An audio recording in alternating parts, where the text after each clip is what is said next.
Good day, everyone. Welcome to another episode of Mom and Son Podcast. This is Rose Fres Fausto, the mom, also known as FQ Mom. And this is Anton Fausto, the son. So, happy Tuesday again, everyone. Hope you guys are having a great week. Today, what we're talking about, what we're discussing, we're going back to the parenting naman. So, parenting topic tayo ngayon. And specifically on how we were raised with these two practices. Okay, so the first one would be the no TV on weekdays. So that includes video games. So yung mga, back then yung mga, what did we have? We had the PlayStation 1, then our PlayStation 2, Sega. Nandun na ba ako? I remember Kim already had. Or, yes, he bought that on his 7th birthday. I was like 1 year old. So I wasn't, So yung Game Boy, or syempre TV, movies, mga ganon. None of those on weekdays. And the digital ones. Yes, the digital one. The second practice will be the Baywindow performances, which we've talked about.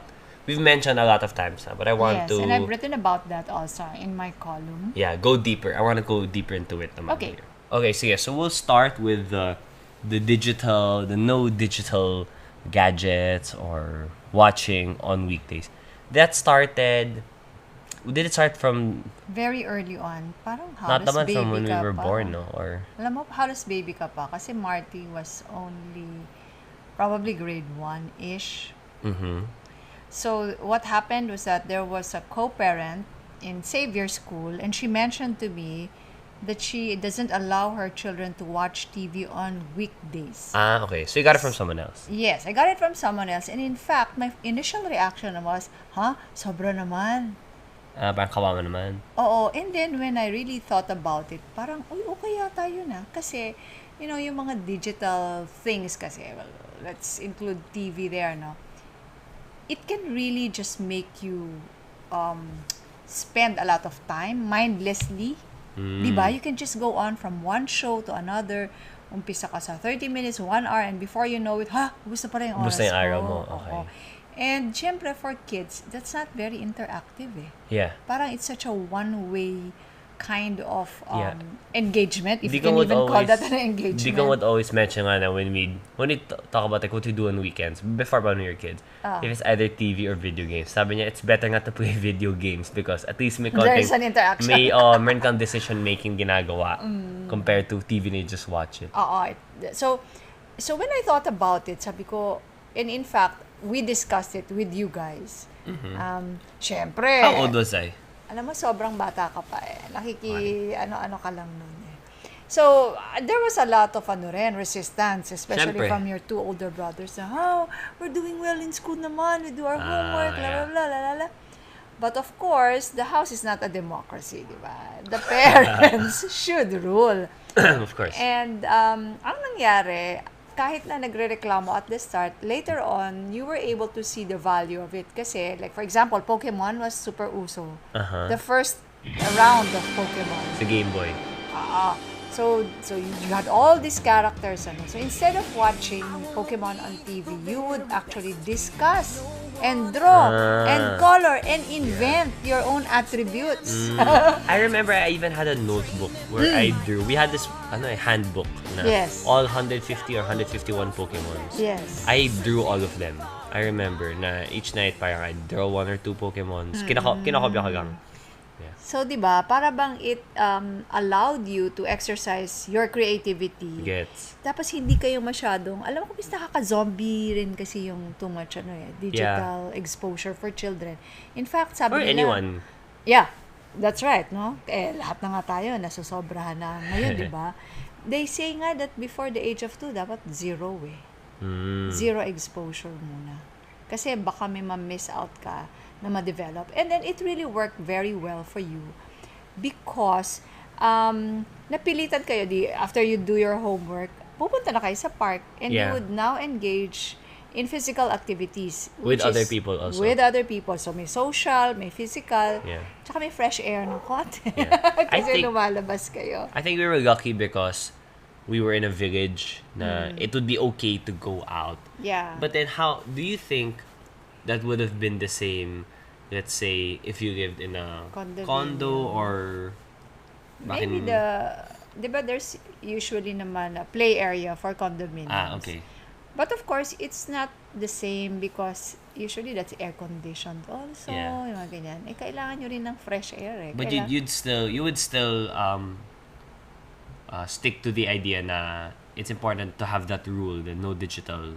Yes. And It's, whether you live in a condo not necessarily or naman your own weekdays house. Kasi I remember, kung weekday tas holiday naman, pwede pa rin. Yeah, pwede sa inyo. Yeah. And you know what that did pala? Kasi, di ba pagka absent kayo, for example, you're absent from school because you were sick. Yeah. The same rules applied. Yeah. So, hindi rin kayo pwedeng mag-digital. Gets.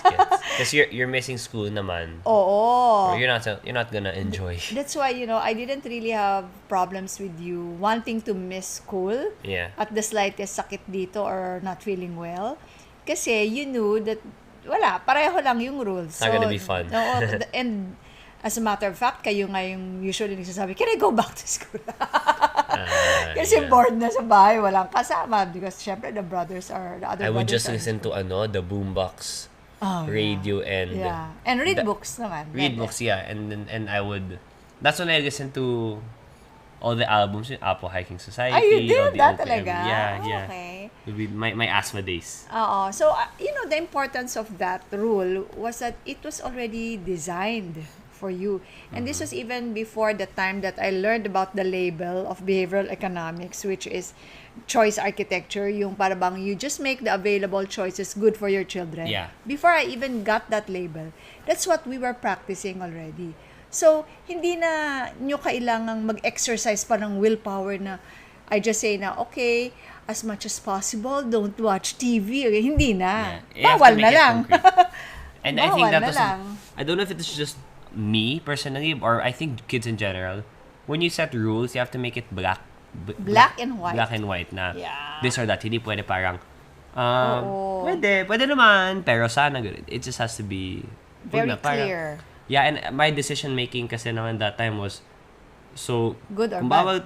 Kung bawal to, okay, next thing na I'll go out na lang, play in the park.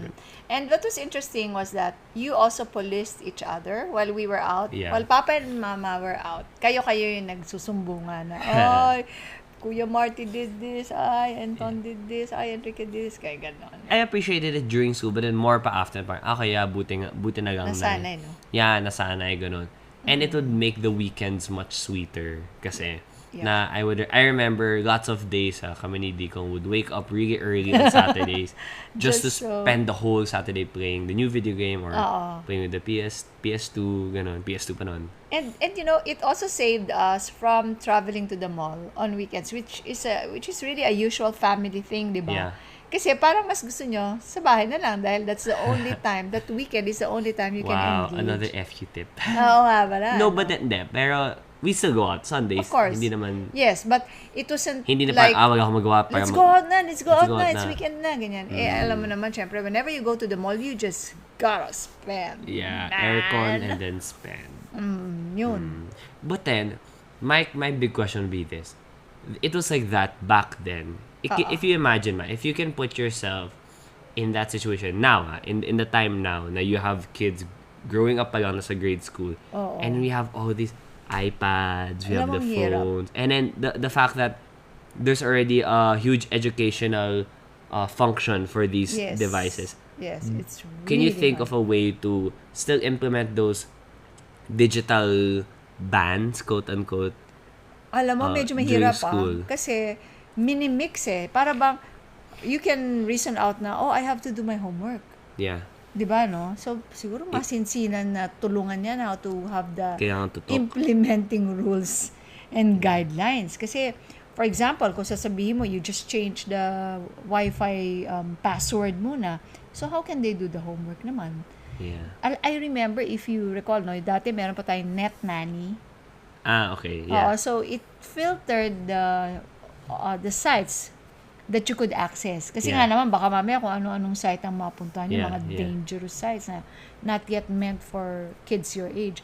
So, alam mo, siguro, I will research on how to do that. Luckily, you don't need to kasi tanda na kayo. But then, you still think that you just for the younger, moms. Especially for the moms now. Kasi you can't, if you say, no TVs, parang, okay, there's still so much more. There's In still fact, wala more nang ways. bisa yung no TV ngayon eh. Kasi, di sa internet lang. Yeah, it's pretty much, it's the same. Wala nang Yeah, effect. but then you would still stick to it now. You need to have that rule. You just tweak it now based, kasi iba na ang panahon ngayon. You have to alter it to fit the society today. How it works today. You just have to show your kids that there's also a lot of fun outside of the virtual world. Yeah, Sa call outside it. of the world. Yeah. Yung punta ka naman dun sa totoo, yung nahahawakan mo, naaamoy mo, nararamdaman mo. Yeah. Kaya umuuso yata ngayon ng play date. Really? For kids? For kids, yeah. So, parents now, they come up with something like a play date. So, they take turns in hosting the play dates okay, for the that's kids. good. So, parang okay din siya, di ba? We didn't need those kasi kami, Kayo your na, kids, play we dates would na invite kayo. each other out. We'd always go to the park. We'd go to each other's houses. And we were lucky that all of you had batchmates in the village. Yeah, No? yeah. Saya So nga may eh. konting, you need those. You just go to the park and you'd find someone to play with na, di ba? Yeah. And I really think it also, and besides the whole getting fresh air and exercising instead of just upo ka lang, nanonood, it helped our discipline to differentiate parang work from fun. Kasi when it's weekday, you took out the choice for us to be, di ba? Choice architecture talaga. Wala na kaming fun. Di naman wala na kaming fun during the weekday. Pero, like, the fun, you have to do the work muna. When it's study time, study lang talaga. And then when it's fun, this is my favorite part about it. For me, my motivation to be able to separate work from fun. Kasi diba you say na, separate work from fun so you can do your work efficiently, ganon. Yes. But then, like that's a good way to look at it. But then I personally, parang mas madali for me to look at this.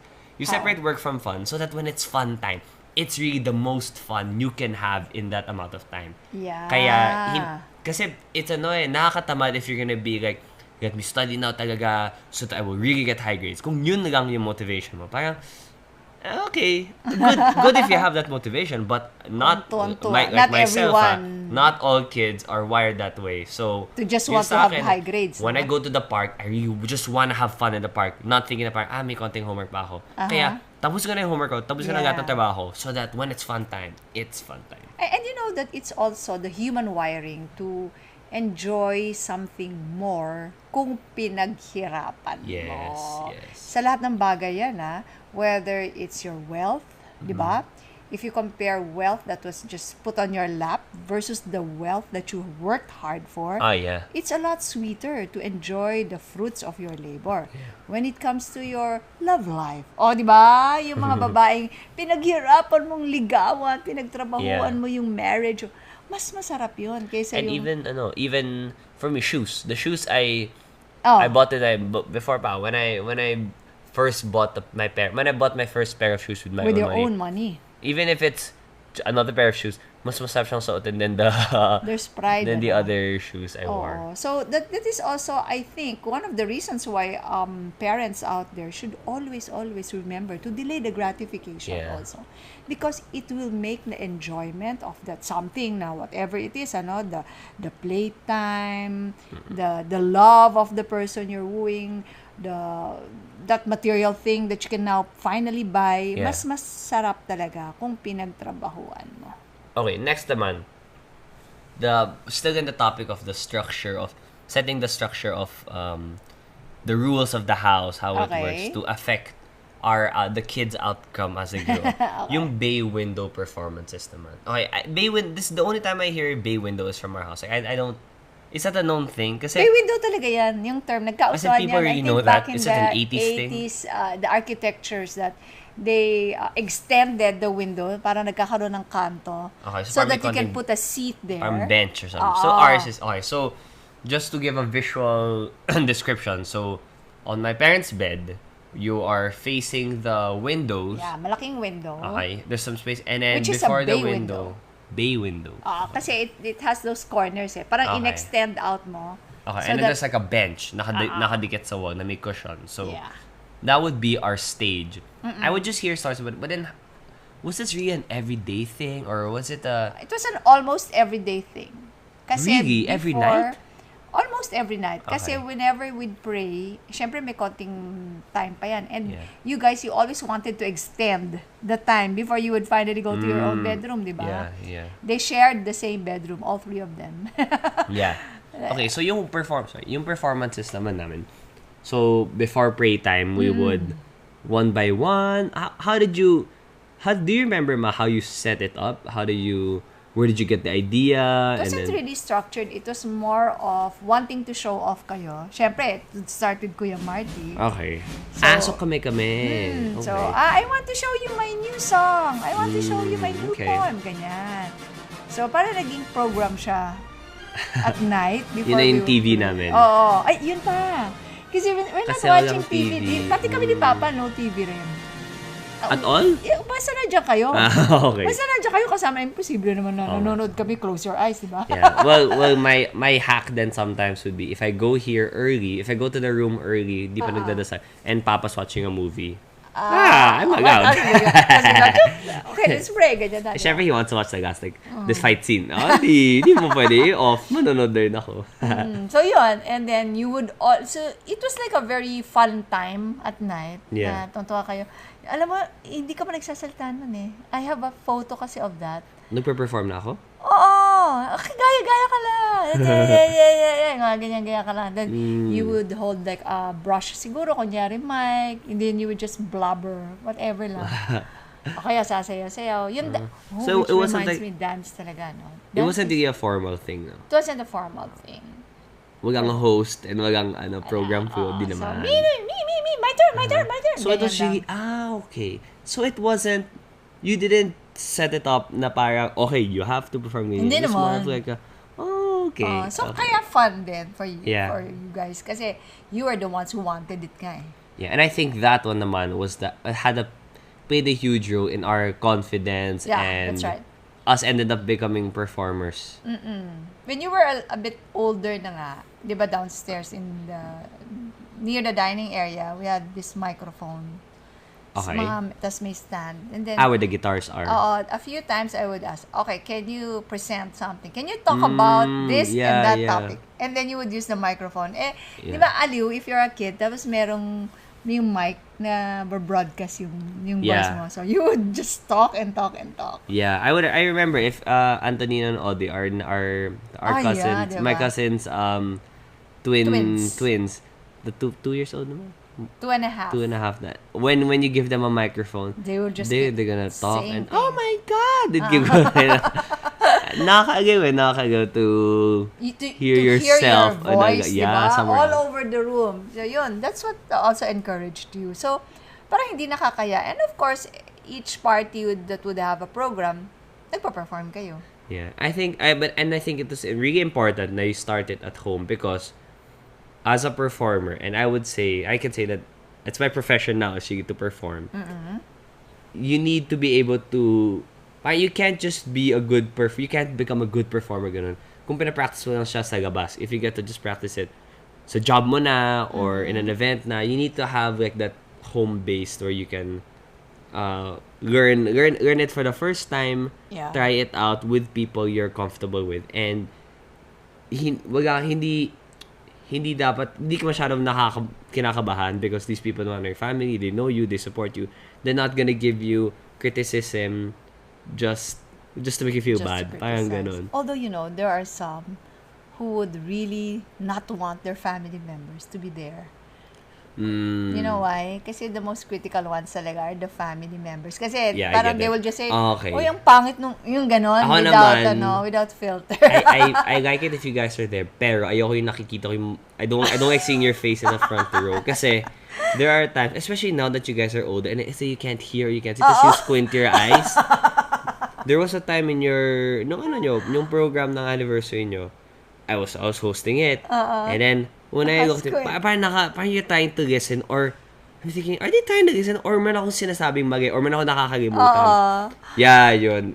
Although it's That's why we told you, di ba? Sometimes we just have to Yeah. squint, contract our there eyes are so we people can with see those you well. default faces na parang, may sinasabi ko mali. You know, that happened to me before, So, this is a big client. So, I was asked to give a talk. And then I saw her face, nakaganon, nakakunot. Sabi ko, shucks, she doesn't want she doesn't like what she's hearing. Tapos, buti na lang, the same program, when I sat down and somebody else was talking, and then when she started listening closely to the speaker, she did the same thing. Okay. But she was agreeing. Sabi ko, okay. So, and then I became also observant of myself. Na ginagawa ko rin yun. That's why kayo, nasa-stress din kayo kung minsan, di ba? That's also, I guess, in the long run, that would be another practice to be confident in yourself. Kasi kung alam mo naman tama sinasabi mo, kung pinaghandaan mo naman, edi dapat, kahit marami yung mga mukhang yung mureg-reg or something. Mureg-reg. That's an Ilocano term. Mureg-reg. What would be the... Is there kunot translation? yung noo. Okay. Kunot yung But then if you say mureg-reg, kasi may ano talaga yan, may emotional there's such a lolo meaning na, okay. So this Baywindow performance. Okay. So it's nice na I'm learning about it. Kasi I remember stories, but I don't remember the everyday going. Tsaka how it came about.